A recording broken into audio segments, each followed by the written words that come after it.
ನಾನಿವತ್ತು ಗೋಬಿ ಬಜ್ಜಿನ ಯಾವ ರೀತಿ ಮಾಡೋದು ಅಂತ ತಿಳಿಸ್ಕೊಡ್ತೀನಿ. ಅಂದರೆ ತುಂಬ ಸುಲಭವಾಗಿರುತ್ತೆ, ತುಂಬ ಟೇಸ್ಟಿಯಾಗಿರುತ್ತೆ ಅಂತ ಮಕ್ಳಿಗಂತೂ ಫೇವ್ರೇಟ್ ಅಂತಲೇ ಹೇಳ್ಬೋದು. ಸ್ನ್ಯಾಕ್ಸ್ ಇದು ಫೇವ್ರೇಟ್ ಸ್ನ್ಯಾಕ್ಸ್ ಇದು. ಕಾಫಿ ಜೊತೆಗೆ, ಟೀ ಜೊತೆಗೆ ಎಲ್ಲ, ಅಂದರೆ ಮಾಮೂಲಿ ಮಳೆ ಚಳಿಗಂತೂ ತುಂಬ ಚೆನ್ನಾಗಿರುತ್ತೆ. ಯಾವ ರೀತಿ ಮಾಡೋದು ಅಂತ ನೋಡೋಣ ಬನ್ನಿ. ಕೊನೆವರೆಗೂ ವಿಡಿಯೋ ನೋಡಿ, ಯಾರು ಎಲ್ಲ ವಿಡಿಯೋ ಸ್ಕಿಪ್ ಮಾಡ್ತೀರಾ. ಮೊದಲನೇದಾಗಿ ನಾನೊಂದು ಬಿಸಿ ನೀರನ್ನು ಕಾಯಕ್ಕೆ ಇಟ್ಕೊಂಡಿದ್ದೀನಿ. ಒಂದು ಪಾತ್ರೆಯಲ್ಲಿ ನಾನು ಒಂದು ಹೂಕೋಸನ್ನು ಕಟ್ ಮಾಡಿ ತೊಗೊಂಡಿದ್ದೀನಿ, ತೊಳೆದ್ಬಿಟ್ಟು ತೊಗೊಂಡಿದ್ದೀನಿ. ನಾನು ಇನ್ನೂ ಮತ್ತೆ ಅದರಲ್ಲಿ ಹುಳ ಏನಾದರೂ ಇದ್ರೆ ಆಯಿತು ಅಂತ ಹೇಳಿ ಮತ್ತೆ ನೀಟಾಗಿ ಕ್ಲೀನ್ ಮಾಡ್ಕೊಳ್ಳೋದಕ್ಕೆ ಅಂತ ಹೇಳ್ಬಿಟ್ಟು ಬಿಸಿ ನೀರನ್ನು ಕಾಯಕ್ಕೆ ಇಟ್ಕೊಂಡಿರೋದು. ಇವಾಗ ಬಿಸಿ ನೀರಿಗೆ ನಾವೇನು ಮಾಡಬೇಕು ಅಂತಂದರೆ ಸ್ವಲ್ಪ ಅರಿಶಿನ ಹಾಕೊಂಡ್ಬಿಡ್ಬೇಕು. ಒಂದು ಅರ್ಧ ಟೀ ಸ್ಪೂನಷ್ಟು ಅರಿಶಿನ ಪುಡಿ ಹಾಕ್ಕೊಂಡು ಅದಕ್ಕೆ ಉಪ್ಪನ್ನು ಹಾಕ್ಕೊಂಡ್ರೆ ಹುಳಗಳು ಏನಾದರೂ ಸಂದಿನಲ್ಲಿದ್ರೂ ಕೂಡ ಈಚೆಗೆ ಬಂದುಬಿಡುತ್ತೆ. ಹಾಗಾಗಿ ನಾವು ಈ ಥರ ಕ್ಲೀನ್ ಮಾಡ್ಕೊತೀನಿ. ನೀವು ಕೂಡ ಇದೇ ಥರನೇ ಕ್ಲೀನ್ ಮಾಡ್ಕೊಳ್ಳಿ. ನೀರು ಚೆನ್ನಾಗಿ ಕುದಿಯೋವಾಗ ನಾವು ಬಿಡಿಸಿಟ್ಟಿರುವಂಥ ಹೂಕೋಸನ್ನು ಇದರಲ್ಲಿ ಹಾಕ್ಕೊಂಡ್ಬಿಡ್ತೀನಿ. ಹಾಕ್ಕೊಂಡು ನೀಟಾಗಿ ನೋಡಿ ತಿರುಗಿಸ್ಬಿಡ್ಬೇಕು. ಹುಳಗಳು ಏನೇ ಇದ್ರೂ ಈಚೆಗೆ ಬರುತ್ತೆ. ಸ್ವಲ್ಪ ನೀರು ಚೆನ್ನಾಗಿ ಕುದಿಯೋವರೆಗೂ ನಾವು ಕುದಿಸ್ಬೇಕಾಗತ್ತೆ. ಅಷ್ಟರಲ್ಲೀಗ ನಾನು ಬಜ್ಜಿಗೆ ಹಸಿಟ್ಟನ್ನು ರೆಡಿ ಮಾಡ್ಕೊಂಬಿಡೋಣ.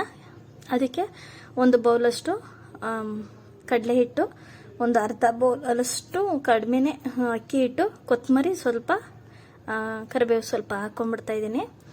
ಜೊತೆಗೆ ಇವಾಗ ಅದಕ್ಕೆ ಸ್ಪೈಸಸ್ ಏನೇನು ಹಾಕ್ಕೊಳ್ತಾ ಇದ್ದೀನಿ ಅಂತಂದರೆ ಸ್ವಲ್ಪ ಮೆಣಸಿನ್ಕಾಯಿ ಪುಡಿ, ಜೀರಿಗೆ, ಸ್ವಲ್ಪ ಅಡುಗೆ ಸೋಡಾ, ಅರಿಶಿನ ಇಷ್ಟು ಹಾಕ್ಕೊಳ್ತಾ ಇದ್ದೀನಿ. ರುಚಿಗೆ ನಿಮ್ಗೆ ಎಷ್ಟು ಬೇಕಷ್ಟು ನೋಡಿಕೊಂಡು ಖಾರ ಹಾಕ್ಕೊಳ್ಳಿ. ನಮಗೆ ಮೀಡಿಯಮ್ ಆಗಿದೆ ಖಾರ. ನಿಮ್ಗಿನ್ನೂ ಜಾಸ್ತಿ ಬೇಕು ಅನ್ನೋರು ಖಾರ ಇನ್ನೂ ಜಾಸ್ತಿ ಹಾಕ್ಕೊಳ್ಳಿ. ನಮಗೆ ಮಕ್ಕಳಿಗೆಲ್ಲ ತಿನ್ನೋದಕ್ಕಲ್ವ ಮೀಡಿಯಮ್ ಆಗಿ ಖಾರ ಹಾಕ್ಕೊಂಡಿದ್ದೀನಿ. ಸ್ವಲ್ಪ ಉಪ್ಪು ಹಾಕ್ಕೊಳ್ತಾ ಇದ್ದೀನಿ, ರುಚಿಗೆ ತಕ್ಕಷ್ಟು ನೋಡಿಕೊಂಡು ಉಪ್ಪು ಹಾಕ್ಕೊಳ್ಳಿ. ನಾನು ಹಾಕ್ಕೊಂಡಿರೋ ಉಪ್ಪು ಒಂದು ಸ್ಪೂನಷ್ಟು ಉಪ್ಪನ್ನು ಹಾಕ್ಕೊಂಡಿದ್ದೀನಿ. ದೊಡ್ಡ ಸ್ಪೂನಲ್ಲಿ 1 ಸ್ಪೂನಷ್ಟು ಆಗುತ್ತೆ, ಅಷ್ಟು ಹಾಕ್ಕೊಂಡಿದ್ದೀನಿ ನಾನು. ಒಂದು ಗೋಬಿಗೆ, ಒಂದು ಹೂಕೋಸಿಂದ ಬರುತ್ತಲ್ಲ ಚಿಕ್ಕ ಮೀಡಿಯಮ್ ಸೈಜಿಂದು ಗೋಬಿಗೆ ನಾನು ಇಷ್ಟು ಮೆಜರ್ಮೆಂಟ್ ಮಾಡ್ಕೊಂಡಿದ್ದೀನಿ. ಈಗ ನೀರು ಸ್ವಲ್ಪನೇ ನೋಡಿಕೊಂಡು ಹಾಕ್ಕೊಂಡು ಕಲಿಸ್ಕೊಳ್ಬೇಕಾಗುತ್ತೆ. ನೀಟಾಗಿ ಮಿಕ್ಸ್ ಮಾಡ್ಕೋಬೇಕು. ಅಡುಗೆ ಸೋಡಾ ಬೇಡ ಅನ್ನೋರು ಸ್ಕಿಪ್ ಕೂಡ ಮಾಡ್ಕೊಳ್ಬೋದು. ಅಡುಗೆ ಸೋಡಾ ಸ್ವಲ್ಪ ಹಾಕ್ಕೊಳ್ಳೋದ್ರಿಂದ ತುಂಬ ಚೆನ್ನಾಗಿರುತ್ತೆ. ಇವಾಗ ನೋಡಿ ನೀಟಾಗಿ ಕಲಿಸ್ಕೊಳ್ಬೇಕು. ಅಂದರೆ ಜಾಸ್ತಿ ಒಂದೇ ಸಲ ನೀರು ಹಾಕ್ಕೊಂಡು ಕಲಿಸ್ಕೋಬಾರ್ದು. ಸ್ವಲ್ಪನೇ ಹಾಕ್ಕೊಂಡು ನೋಡಿ ಈ ರೀತಿಯಾಗಿ ಒಂದು ತೀರ ತೆಳುವಾಗಿ ಮಾಡ್ಕೊಳಕ್ಕೆ ಹೋಗ್ಬಾರ್ದು.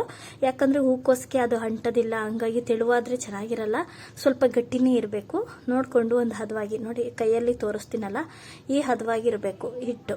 ನೋಡ್ತಾ ಇದ್ದೀರಲ್ಲ ಈ ಹದವಾಗಿರಬೇಕು. ಈಗ ಕಲಸಿದಾದ್ಮೇಲೆ ನಾವು ಒಂದು ಅರ್ಧ ಗಂಟೆ ನಾವು ಮುಚ್ಚಿಟ್ಬಿಡ್ಬೇಕು. ಅವಾಗೆ ನೆನ್ಕೊಳ್ಳುತ್ತೆ, ತುಂಬ ಚೆನ್ನಾಗಿರುತ್ತೆ. ಇವಾಗ ನೋಡಿ ಹಸಿಟ್ಟು ಚೆನ್ನಾಗಿ ನೆಂದಷ್ಟು ತುಂಬ ಚೆನ್ನಾಗಿರುತ್ತೆ. ಈಗ ಅಷ್ಟರಲ್ಲಿ ನಾವು ಗೋಬಿ ಕುದೀತಾ ಇರುತ್ತೆ, ಅದನ್ನು ಹೂಕೋಸು ಅವಾಗ ಎತ್ತಿಟ್ಕೋಬೇಕು. ಕುದಿ ಬರದ ಮೇಲೆ ಎತ್ಕೊಂಡ್ಬಿಡ್ಬೇಕು ಅದರಲ್ಲಿಂದ. ಏನಪ್ಪ ಅಂತಂದರೆ ಜಾಸ್ತಿ ಚೆನ್ನಾಗಿ ಬೇಯಿಸೋಕೆ ಹೋಗ್ಬಾರ್ದು. ಸ್ವಲ್ಪ ಅದು ಹೂಕೋಸಾದ್ಮೇಲೆ ಬೇಗ ಬಿಸಿ ನೀರಿಗೆ ಹಾಕಿದ ತಕ್ಷಣ ಸ್ವಲ್ಪ ಬೆಂದಂಗೆ ಆಗುತ್ತೆ. ಅಷ್ಟಿದ್ರೆ ಸಾಕಾಗುತ್ತೆ. ನೋಡ್ತಾ ಇದ್ರಲ್ಲ ಈಗೆಲ್ಲ ರೆಡಿ ಮಾಡಿದ್ದೀನಿ. ಹೂಕೋಸನ್ನು ತೆಗೆದುಬಿಟ್ಟು ಮತ್ತೆ ತೊಳೆದು ಮತ್ತೆ ಇಟ್ಕೊಂಡಿದ್ದೀನಿ. ನೋಡಿ ಕ್ಲೀನ್ ಮಾಡ್ಕೊಂಡು ಇಟ್ಕೊಂಡಿದ್ದೀನಿ. ಹಿಟ್ಟು ಕೂಡ ರೆಡಿ ಆಗೈತೆ. ಈಗ ಬಜ್ಜಿನ ಯಾವ ರೀತಿ ಅದ್ದಿ ಇದು ಮಾಡಬೇಕು ಅಂದರೆ ನೋಡ್ತಾ ಇದ್ರಲ್ಲ ಹೆಂಗಿರಬೇಕು ಹಿಟ್ಟು ಅಂತಂದರೆ, ನೋಡ್ತಾ ಇದ್ರಲ್ಲ ಹಿಂಗೆ ನೀಟಾಗಿ ಕೋಟಿಂಗ್ ಆಗಬೇಕು. ಫುಲ್ಲು ಈ ರೀತಿ ಇರಬೇಕು ಹಿಟ್ಟು. ಅವಾಗೆ ಕರೆಕ್ಟಾಗಿರುತ್ತೆ. ಮೇಲೆಲ್ಲ ಹೂಕೋಸಿನ ಮೇಲೆಲ್ಲ ಕೂತಿರುತ್ತೆ. ಈ ಥರ ಇರಬೇಕು. ಅಕ್ಕಿ ಹಿಟ್ಟು ಹಾಕೋದು ಏನಿಲ್ಲ ಅಂದರೂ ಕ್ರಿಸ್ಪಿಯಾಗಿ ಚೆನ್ನಾಗಿ ಬರಲಿ ಅಂತ ಹೇಳ್ಬಿಟ್ಟು ಅಕ್ಕಿ ಹಿಟ್ಟನ್ನ ಹಾಕ್ಕೊಳ್ಳೋದು. ನೀವು ಅಂದರೆ ಅಕ್ಕಿ ಹಿಟ್ಟು ಹಾಕ್ಕೊಳ್ಳೋದ್ರಿಂದ ತುಂಬ ಚೆನ್ನಾಗಿರುತ್ತೆ ಟೇಸ್ಟು. ಈಗ ಎಣ್ಣೆ ಮೀಡಿಯಮ್ ಆಗಿ ಎಣ್ಣೆ ಕಾದಿತ್ತು. ಜಾಸ್ತಿ ಓವರಾಗಿ ಎಣ್ಣೆ ಕಾಯ್ಸಕ್ಕೆ ಹೋಗ್ಬಾರ್ದು. ಮೀಡಿಯಮ್ ಫ್ಲೇಮಲ್ಲಿ ಅಂದರೆ ಕಾದಿರಬೇಕು. ಮೀಡಿಯಮ್ ಫ್ಲೇಮ್ ಇಟ್ಕೊಂಡು ತೇಲಿಸ್ಕೊಳ್ಬೇಕಾಗತ್ತೆ. ಒಂದೊಂದಾಗಿ ಫುಲ್ಲು ಬಜ್ಜಿಗಳನ್ನ ಹಾಕ್ಕೊಂಡ್ಬಿಡ್ತೀನಿ. ನೋಡಿಕೊಂಡು ನಿಧಾನವಾಗಿ ಹಾಕ್ಕೊಳ್ಬೇಕು. ಬಿಡಿಯಾಗಿ ಹಾಕ್ಕೊಳ್ಳಿ, ನೀಟಾಗಿ ಬೇಯುತ್ತೆ. ನಿಮಗೆ ಗೋಬಿ ಸೈಜು ಇನ್ನೂ ಸ್ವಲ್ಪ ಚಿಕ್ಕದಾಗೂ ಕೂಡ ಕಟ್ ಮಾಡ್ಕೊಳ್ಬೋದು. ಇಷ್ಟೇ ದಪ್ಪನೇ ಹಾಕ್ಕೊಳ್ಬೇಕು ಅಂತಲೇ ಏನಿಲ್ಲ. ನಾನು ಮೀಡಿಯಮ್ ಆಗಿ ಹಾಕಿದ್ದೀನಿ. ಒಂದೊಂದು ಚಿಕ್ಕದು ಒಂದೊಂದು ದೊಡ್ಡದಾಗಿ ಆ ಥರ ಕಟ್ ಮಾಡಿ ಹಾಕಿದ್ದೀನಿ. ನೀವು ಬೇಕಿದ್ರೆ ಇನ್ನೂ ಸ್ವಲ್ಪ ಚಿಕ್ಕದಾಗಿ ಬಿಡಿಸ್ಬಿಟ್ಟೆ ಹಾಕ್ಕೊಳ್ಬೋದು.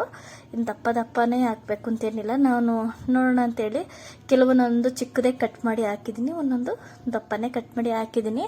ಚೆನ್ನಾಗಿ ಡೀಪ್ ಫ್ರೈನ ಮಾಡ್ಕೊಳ್ಬೇಕು. ಅವಾಗ ತುಂಬ ಚೆನ್ನಾಗಿರುತ್ತೆ. ನೋಡ್ತಾ ಇದ್ರಲ್ಲ ನೀಟಾಗಿ, ಅಂದರೆ ಕಲರ್ ಚೆನ್ನಾಗಿ ಬರಬೇಕು. ಹೂಕೋಸೆಲ್ಲ ಚೆನ್ನಾಗಿ ಬೆಂದಿರಬೇಕು. ಅಲ್ಲಿವರೆಗೂ ಬೇಯಿಸ್ಕೊಳ್ಬೇಕು. ತುಂಬ ಚೆನ್ನಾಗಿ ಫ್ರೈ ಆಗಬೇಕು, ಅಲ್ಲಿವರೆಗೂ ಕೂಡ ಬೇಯಿಸ್ಕೊಳ್ಬೇಕಾಗತ್ತೆ. ಅಂದರೆ ಟೇಸ್ಟ್ ಅಂತೂ ತುಂಬ ಚೆನ್ನಾಗಿತ್ತು ಮಾತ್ರ. ಅಂದರೆ ಕರ್ಬೇವಿನ ಸೊಪ್ಪು ಎಲ್ಲ ಹಾಕಿರ್ತೀವಲ್ಲ, ಹಂಗಾಗಿ ಅವೆಲ್ಲ ಫ್ಲೇವರ್ ಬಿಟ್ಕೊಂಡಿರುತ್ತೆ, ಘಮ ಘಮ ಅಂತ ಇರುತ್ತೆ, ತುಂಬ ಚೆನ್ನಾಗಿರುತ್ತೆ ಮಾತ್ರ. ಟೇಸ್ಟ್ ಅಂತೂ ಸಕ್ಕತ್ತಾಗಿರುತ್ತೆ. ನೀವಂತೂ ಮತ್ತೆ ಮತ್ತೆ ಇದೇ ಥರನೇ ಮಾಡ್ಕೊಳ್ತಾ ಇರ್ತೀರಾ. ಹಂಗೆ ನನ್ನ ಚಾನಲ್ನ ಯಾರಾದರೂ ಗಣಿಕಾ ಕಿಚನ್ ಯಾರೆಲ್ಲ ನೋಡ್ತಾ ಇದ್ರೆ ಹಂಗೆ ಸಬ್ಸ್ಕ್ರೈಬ್ ಮಾಡ್ಕೊಂಡಿಲ್ಲ ಅಂತಂದರೆ ಈಗಲೇ ತಪ್ಪದೆ ಸಬ್ಸ್ಕ್ರೈಬ್ ಮಾಡ್ಕೊಳ್ಳಿ. ಹಂಗೆ ಯಾರೆಲ್ಲ ವಿಡಿಯೋ ನೋಡ್ತಾ ಇರೋರು ಕೊನೆವರೆಗೂ ವಿಡಿಯೋನು ನೋಡಿ, ಹಂಗೆ ಸಬ್ಸ್ಕ್ರೈಬ್ ಕೂಡ ಮಾಡ್ಕೊಳ್ಳಿ. ಹಂಗೆ ನೋಡಿ ಯಾವ ರೀತಿ ಬಂದಿತ್ತು ಅಂತ ಹೇಳಿ. ಕರ್ಬೇವಿನ ಸೊಪ್ಪನ್ನ ಹಾಕೊಂಡಿದ್ಮೇಲೆ ಇನ್ನೂ ತುಂಬ ಚೆನ್ನಾಗಿತ್ತು ಮಾತ್ರ ಟೇಸ್ಟ್ ಅಂತೂ. ಸ್ವಲ್ಪ ಹಿಟ್ಟಿಗೆ ಕಲಸೋದಕ್ಕೂ ಹಾಕಬೇಕು, ಈ ಥರ ತೇಲ್ಸೋವಾಗೂ ಹಾಕ್ಕೊಳ್ಬೇಕು, ಅವಾಗೇ ತುಂಬ ಚೆನ್ನಾಗಿರೋದು.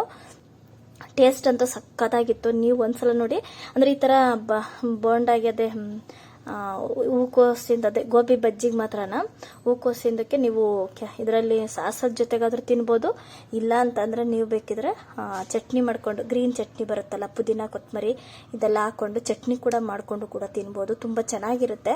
ಈ ಥರ ಅಂದರೆ ಮಕ್ಳಿಗಂತೂ ಈ ಥರ ಸಾಸ್ ಜೊತೆ ಕೊಟ್ಟರೆ ಇಷ್ಟಪಟ್ಟವ್ರು ತಿನ್ನೋದು, ದೊಡ್ಡವ್ರಿಗೂ ಇಷ್ಟ ಆಗುತ್ತೆ. ಅಂದರೆ ಇನ್ನೂ ಬೇಕು ಅನ್ನೋರು ಚಟ್ನಿ ಕೂಡ ಮಾಡ್ಕೊಳ್ಳಿ. ನೋಡಿ, ಇದನ್ನ ಡೀಪ್ ಫ್ರೈ ಮಾಡಿದ್ದೀನಿ, ಅದು ಸ್ವಲ್ಪ ಮೀಡಿಯಂ ಫ್ರೈ ಮಾಡ್ಕೊಂಡಿದ್ದೆ. ನೋಡಿ, ಎರಡೂ ಫ್ರೈಗಳು ಯಾವ ಥರ ಇದೆ ನೋಡಿ, ಎಷ್ಟು ಚೆನ್ನಾಗಿತ್ತು. ಎರಡೂ ತುಂಬ ಚೆನ್ನಾಗಿತ್ತು.